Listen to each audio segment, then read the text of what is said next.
श्री गोपाल कृष्ण महाराज की जय। श्री दत्तात्रेय महाराज की जय। श्री चक्रपाणी महाराज की जय। श्री गोविंद प्रभु महाराज की जय। सर्वज्ञ श्री चक्रधर स्वामी की जय। दंडवत प्रणाम। एकु जीव कैवल्य एकु पर कैवल्य। जीव कैवल्य ते पर, कैवल्य रमे पर, कैवल्य ते स्वरूपी रम। अर्थात एक जीव कैवल्य असून एक परके कैवल्य आहे। जीव कैवल्य मोक्ष प्राप्तीनंतर परके कैवल्यात रममाण होतात, त्या स्वरूपीचा आनंद उपभोगतो, परंतु परकैवल्य मात्र जीवस्वरूपीच्या गुणाचा उपभोग घेत नसून स्वरूपीच्या आनंदात रमणात असतात। आत्मज्ञाने मोक्ष। ईश्वरीय ज्ञान प्राप्त झाल्याने मोक्ष मिळतो। लिंग पाहते मोक्षू। जीवस्वरूपावरील अविद्येचे चिन्ह गळून पडते, अज्ञान नष्ट होते, तेव्हा मोक्ष प्राप्त होते। स्वभाव प्रकटते जीव मुचे। जीवाच्या ठिकाणी आपल्या स्वरूपीचा सेवक व भाव प्रकट होतो, तेव्हाच जीव मुक्त होतो। ईश्वरी विषय प्रेम तो दुर्लभ, ईश्वराचे विषय प्रेम क्वचित प्राप्त होते। हो का ग, ते काही एरा ते आपो उजवू न सके। अहो, ते विषय प्रेम काय मुख्य प्रेम प्राप्त करू मिळवू शकत नाही। विषय प्रेमी यांच्या ठिकाणी सुद्धा मुख्य प्रेमियांसारखी दशा उत्पन्न होते। हो बाई, भक्तांचे थोरी देवीची जाणे। बाई, भक्तांचे श्रेष्ठत्व बाई, भक्तांचे श्रेष्ठत्व फक्त परमेश्वरालाच माहित आहे। हो, भक्त आपण या ते देव न म्हणावी। भक्त कधीच स्वतःला परमेश्वर म्हणून घेत नाही। अपरधर्मापासून काढी परधर्मी लावी। तू इतरांना इतर सर्व जीव देवतांच्या धर्मापासून काढून ईश्वरीय मोक्ष मार्गाला लावतो। पोरे हो, हे काही साणे, हे काही कवनी ठाई असे। पोरांनो, हे काय थोडे सामान्य आहे। हे कार्य काय कोणाच्या ठिकाणी आहे। जीवांना अपधर्मापासून काढून परधर्मी लावण्याची क्रिया काही सामान्य नाही। हो, ते कर्तृत्व इतर कोठेच नाही, फक्त जीवधरण वेसणी उभय अदृश्य अवतार व भक्त दोघांच्या ठिकाणी व कर्तृत्व आहे। जेची देवाचे या माता पितरा, तेची भक्ताचे या। जी फळे परमेश्वर अवताराच्या माता पित्यात प्राप्त होतात, तीच फळे भक्तांच्या माता पित्याशी प्राप्त मिळतात। एक सन्निधानी असिधान, एक असिधानी सन्निधान। काहींना सन्निधानी असूनही सन्निधानाचा लाभ होत नाही व काहींना असिधानी असूनही सन्निधानाचा लाभ मिळतो। सन्निधानी असूनही ते परमेश्वराच्या अधीन होऊन राहत नाही, त्यांना सन्निधान नसल्यासारखेच आहे। व जे परमेश्वरापासून दूर असूनही त्याच्या सर्व आज्ञांचे प्रतिपालन करतात, ते सन्निधानच असतात। ज्ञान पूज्य, ज्ञान वृद्ध, तो सर्वत्र पूज्य। ज्ञान पूजनीय असून श्रेष्ठ, ज्ञानीय तर सर्वांनाच पूजनीय आहे। हिरवा तुटवा जीव ईश्वर बोधे, बोधवंत ते याची सरी चैतन्य विद्यावंतुण पवे। ईश्वराचा बोध झालेला सामान्य कोवळा बोधवंत जीव पण सर्वश्रेष्ठ चैतन्य विद्यावंतालाही त्याची सर येत नाही, अर्थात तो चैतन्य विद्यावंतापेक्षाही श्रेष्ठ असतो। येणे बोधे बोधवंता, जे स्वस्थता अति ते चैतन्य विद्यावंता। आमचा बोध झाल्याने बोधवंताच्या ठिकाणी स्वस्थता येते, तितकी चैतन्य विद्यावंताच्या ठिकाणी चैतन्य विद्येच्या प्राप्तीनंतरही येत नाही। एकू वैराग्य उकिरडा लोडे, उष्टावडीची स्थिती। वंची पोरी पडलीये म्हैसीप्रमाणे नेणे, एकू हस्तीचा गजर स्कंदी जाय।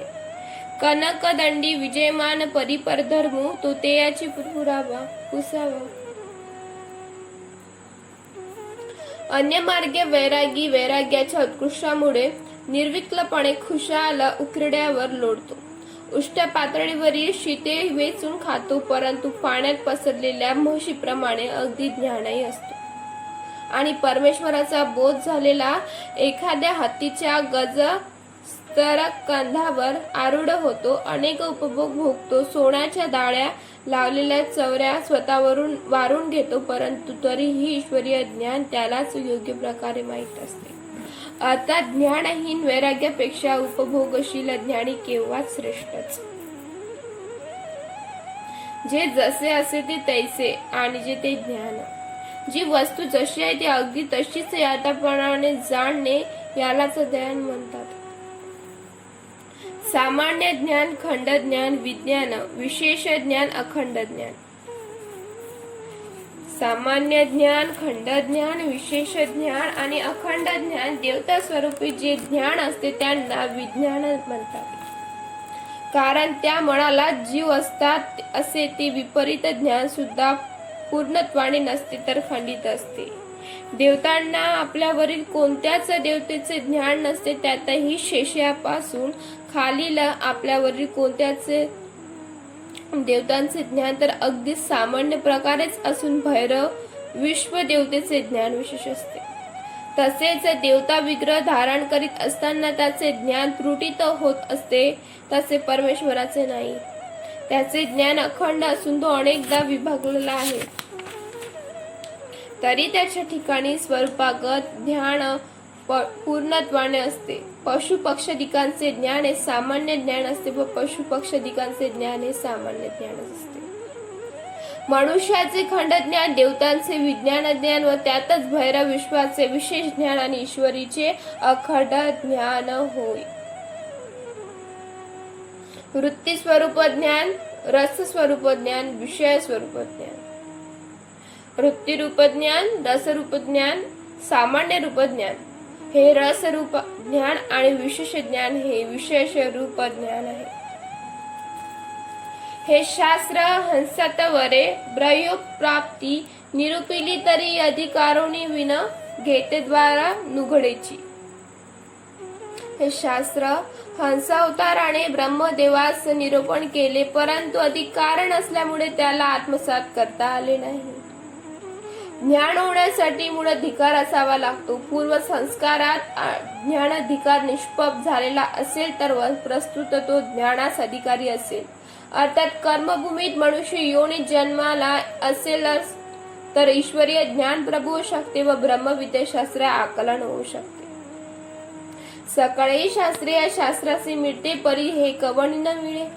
सर्व शास्त्राचे सिद्धांत ब्रह्मविद्या शास्त्रात आहे, परंतु ब्रह्मविद्या शास्त्राचे सिद्धांत मात्र कोणत्याच शास्त्रात आहे का?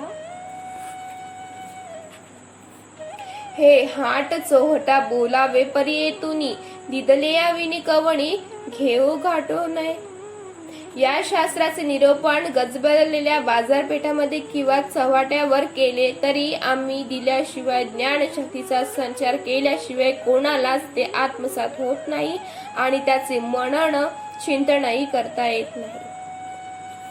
ज्याच्या ठिकाणी ज्ञान अधिकार असून परमेश्वरालाही ज्ञान देण्याची प्रवृत्ती आहे त्यालाच हे प्रभुत्व शकते. तुम्हा विचारशास्त्रार्थार्थ उपदेशाधिकारी नागदेव, तुमचे शब्द ज्ञान परिपूर्ण होत आले आहे. आता तुम्हाला लवकरच अपरोक्ष ज्ञान प्राप्त होणार आहे असे श्री चक्रधर स्वामी नागदेवाला म्हणतात. तुम्हा पेढी या भरमुद्दीला तुम्हाला पेढीभरच निरूपण केले. विशाल गवताच्या रानातून एक फारा गवत काढावे, ते त्यातीलही एखादीच पेंडी द्यावी. त्याप्रमाणे श्री स्वामींनी विशाल ब्रह्मविद्या शास्त्रातील सिद्धांतांचे कलियुगातील जीवांना पेलवेल असे थोडक्यात निरूपण केले. दाण वानरेशा ज्ञानझिन्नी. वानरेश अर्थात श्री नागदेवाचार्य म्हणजे ईश्वरीय ज्ञानाची एक देदीप्यमान ठिणगी होय. श्री चक्रधर स्वामींनी वानरेयाला नागदेवाचार्य हे नाव दिलं व ईश्वर ज्ञानाची जणू काही ते एक देदीप्यमान ठिणगी आहे. श्री नागदेवाचार्यांना अपरोक्ष ज्ञानाचा स्पर्श चुकून झालेला आहे. एतुनी वानरेशा काही ऐकून व्हावे, परिपुरा जीवासी विज्ञान देऊत नाही. आमच्यापासून वानरेयास कोणत्याच सामर्थ्यरूप शक्ती प्राप्ती होऊ नये, परंतु अपंग स्वस्थ अशा जीवास विज्ञान शक्तीचे दान देणे योग्य नाही.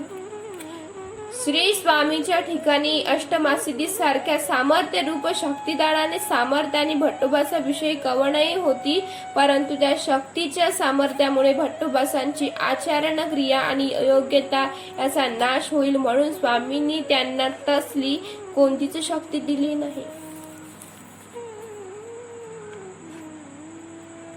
आचार्य नरक जीवांची प्रतारणा करणाऱ्या आचार्यांना धर्मोपदेशकांना नरक प्राप्त होतात. तैसा तू परताकू आचार्य नवेसी की गा तू प्राणिया त्या निष्ठापासून काढून इष्टी लावता आचार्य की वानरेया. इतर आचार्यासारखा जीवांची प्रतारणा करणारा आचार्य नाहीस. उलट तू भरकटलेल्या जीवाचे जीव देवता प्रपंच रूपी अनिष्टापासून सोडवणूक करून त्यांना निष्ठ अष्ट अशा ईश्वर धर्मी मोक्ष मार्गी लावणारा यथार्थ आचार्य आहे. तुझोनी मुखे अशास्त्रीय निघे की तुझ्या मुखातून अशास्त्रीय असे काहीच निघणार नाही. बाई हा काय आपुले बोलेल, हा येतोची बोलेल की बाई हा काय आपल्या मनाचे बोलेल, अहो हा आम्ही निरूपण केलेलेच शास्त्र बोलेल. श्री चक्रधर स्वामी म्हणतात, बाई हा काय आपल्या मनाचे बोलत आहे, जे आम्ही त्याला निरूपण केलेले आहे तेच तेथे बोलत आहे. वानरेया इतुलेसे दिस काही करिता काही होत असे ऐसे जाणा गा गा तुम्हा अनंत सृष्टी अंतिक्रांता. वानरेयाओ इतके दिवस काय केल्याने काय होत असे हे तुम्हाला माहित नाही, परंतु त्यामुळे अनेक सृष्टीतील कर्मभोगाचा नाश करून तुम्ही दशता व योग्यता प्राप्त केली आहे. स्वामी भक्ताकडून अनेक क्रिया करून घेतात, शिवाय भक्तही भजन पूजन आदी क्रिया करीत, परंतु त्यामुळे काय भले होत नाही त्यांची त्यांना जाणीव नव्हती. म्हणून स्वामी सांगतात की तुमच्या आमच्या प्रीत्यर्थ केलेल्या प्रत्येक क्रियेतून पुढे अनेक जन्मात भोगावे लागणारे तत्दृश्य कर्मले पण नाश पावले आहेत. अनेक सृष्टी साधता येणार नाही हे तुम्ही आमच्या सन्निधानात साधले आहे. तुम्ही पुराणी पडिले जाल, तुम्ही पुराणात कीर्तीला पोचाल, तुमची पुराणात कीर्ती गायली जाईल. जर तुम्ही पुराणात कीर्तीला पोचाल तर तुमची पुराणात कीर्ती गायला जाणार.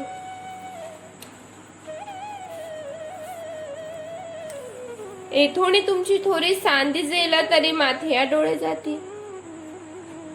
आम्ही तुमच्या श्रेष्ठत्वाचे वर्णन केले तर तुम्ही गर्वाने फुलून जाल, तुमचे डोळे आश्चर्याने अतिशय विस्फारित होईल. तुम्हाला गर्व होऊन तुम्ही प्राप्त केलेल्या अधिकाराला योग्य देला मुकाल.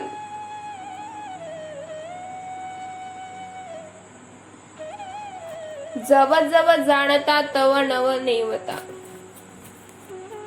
जितके जितके ज्ञान होते तितके तितके अज्ञान दृष्ट प्रतीस येते. मनुष्याला एखाद्या वस्तूचे काहीच ज्ञान नसेल तर तो त्या वस्तूच्या ब्राह्म्य स्वरूपाकडे पाहून असेल काहीतरी या भावनेने स्वस्थ राहतो, परंतु त्याला त्या वस्तूच्या अंतरंगाचे जसे ज्ञान होते तसतशी त्या जिज्ञासा वाढीस लागते व तो अज्ञान असलेल्या गोष्टीविषयी ज्ञान मिळवण्याचा प्रयत्न करतो. पुन्हा पुन्हा त्या ज्ञानातून नवीन जिज्ञासा निर्माण होत राहतात. जोपर्यंत त्या वस्तूचे सखोल यथार्थ ज्ञान होत नाही तोपर्यंत त्याचे अज्ञान कार्यरत होतच राहतो. बाई जाणते या पसी वरी नेनता चांगू, जाणत्यापेक्षा अजाणता चांगला. जाणत्याचे बोधवंत ज्ञानी याचे अनुसरण भंगले तर प्रमाद घडून सृष्टी शून्य होते, परंतु अनजात्या वेदकाकडून जरी प्रमाद घडला तरी याच सृष्टीत पुन्हा ज्ञान होते. श्री चक्रधर स्वामी म्हणतात, जाणत्या बोधवंत ज्याला ज्ञान आहे तरी तो अनुसरण भंगवतो, त्याचा प्रमाद घडून सृष्टी शून्य होऊ शकते, पण परंतु जो अजाणते आहे, ज्याला काहीच कळत नाही, त्याच्या वेदाकडून जरी प्रमाद घडला, त्याच्याकडून थोडीशी जरी ज्ञान प्राप्ती कोणाला झाली तर तो सृष्टीत पुन्हा ज्ञान प्राप्त करण्याची त्याच्यात एवढी ताकद, इतकी हिंमत असते. ओल्यापसी कोरडा सांग, ओल्यापेक्षा कोरडा चांगला. ओला म्हणजे लाकड दोषांनी लिपित होणारा, त्यापेक्षा कोरडा म्हणजे उदास वृत्तीचा चांगला. तो या दोषरूप गोष्टीकडे उदास दृष्टीने पाहतो. तर्कू अप्रतिष्ठ तर्क अर्थ वितर्के परी यथार्थुन भंगे.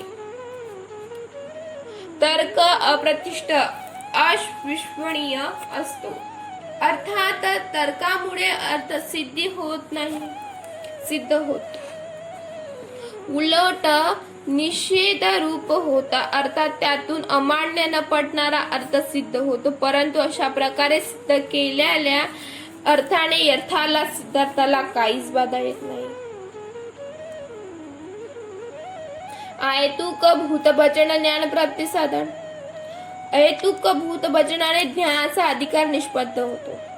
साधा मनुष्य प्राणी अनुसरलेला ज्ञानी देवतांचा अंतर्यागी या बहिर्यागी या देवता विग्रह आणि अवतारात पडणारे ईश्वर अवतार यांना कोणत्याही प्रकारचा हेतू न बाळगता भोजन घातले तर ज्ञानाचा अधिकार जोडला जातो. अहेतुक मायापूर भजन प्रेमाप्रती साधन. अहेतुक मायापूर भजनाचे प्रेमाधिकार निष्पन्न होतो. ईश्वराच्या परदृश्य आच्छादनीय अवदृश्य अवताराच्या ठिकाणी निर्हेतुक भोजन दिले तर ते प्रेमाचा अधिकार जोडला जातो. माया संबंधू माया भजन. मायेच्या वेगाने माया भोजन घडते. परमेश्वर अवताराच्या देहात त्रिविध माया प्राप्त असते, पैकी चित्रड माया अंतःकरण चतुष्टाच्या ठिकाणी व्यापली असते व तीच भजनाधिकाचा अंगीकार करू प्राप्ती पावते. पण त्या तृप्तीचा परमेश्वर स्वीकार करीत असतात व त्यामुळे प्रेमाचा अधिकार जोडला जातो. वस्तू संबंधे शक्तीने परमेश्वर ज्या ज्या पार्थिव प्रपंचाशी संयोग होतो ते माया आपल्या शक्तीचा निषेध करते. वस्तू संबंधे तिर्याचा योनी मोक्ष देवा आनंदू. परमेश्वराचा संबंध होताच प्रसूती साधिनी त्यांना त्याच्या देहातून घालविले तर त्यांची त्या लेपापून मुक्तता होते व देवतांचा आनंद वृद्धिगंध होतो.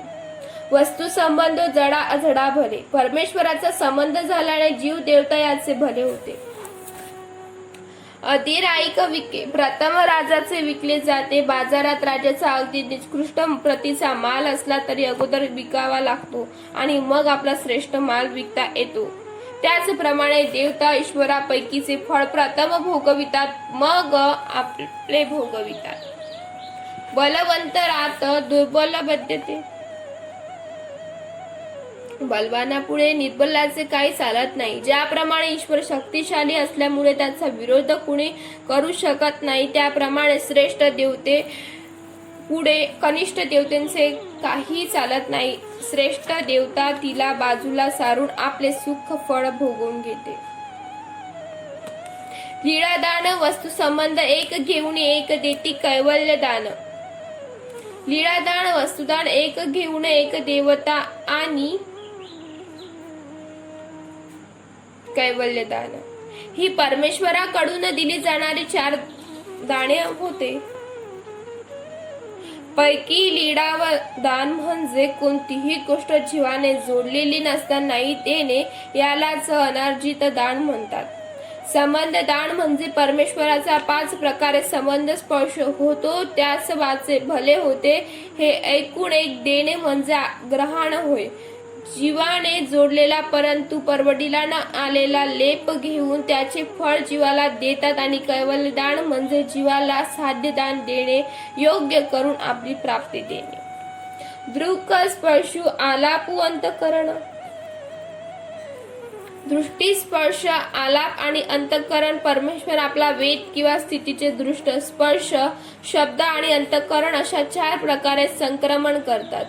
गुरुबुद्धी, देवता बुद्धी, विशिष्ट बुद्धी. गुरुदेवता बुद्धी आणि विशिष्ट बुद्धी परमेश्वर अवतारापासून ज्यांना विद्या किंवा स्थिती प्राप्त होते त्या ईश्वरास गुरु म्हणतात. ज्ञानी भक्तजन देवता मानतात तर अज्ञानी लोक त्यांना श्रेष्ठ पुरुष मानतात. कर्म जडपासी भक्ती जड कर्म जडापेक्षा भक्ती जड चांगला. कर्मजड म्हणजे केवळ कर्माचे मोक्ष मिळू शकेल या कल्पनेने बाह्य आचारावर कडक निष्ठा ठेवणारा अनिष्यवादी मीमांसक आणि भक्तिजड म्हणजे देवताच्या ठिकाणी आत्यांतिक आसक्त होऊन त्यांची भक्ती करणारा दोघेही अयोग्यच. पण भक्तिजड ईश्वरावादी असल्यामुळे त्यातल्या चांगला असतो. कर्म वासनेपसी ब्रह्मवसना उत्तम. कर्मा वसनापेक्षा ब्राह्मवसना केव्हाही चांगली. कर्मावर निष्ठा होऊन मोक्ष मिळवू पाहण्यापेक्षा परमेश्वर निष्ठा ठेवणे अधिक चांगले. दंडवत. सर्वज्ञ श्री चक्रधर स्वामी की जय.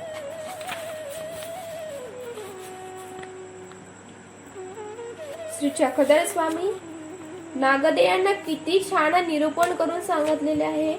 नागदेवाचा किती उद्धार केलेला आहे.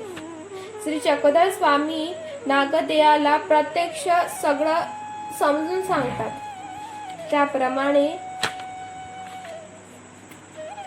आपल्याला पण समजून सांगण्याचा प्रयत्न करतात, पण आपण समजून घेण्यात अक्षिप्त असतो.